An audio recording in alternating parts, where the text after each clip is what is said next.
Questa esercitazione ripropone una situazione di 2 contro 1.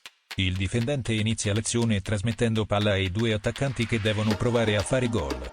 Non viene dato loro nessun obbligo, né di tocchi, né di passaggi, hanno completa libertà di azione.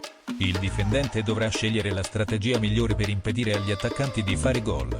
Si presterà molta attenzione alla postura scelta, sia offensiva che difensiva, allo smarcamento degli attaccanti ed al posizionamento del difendente.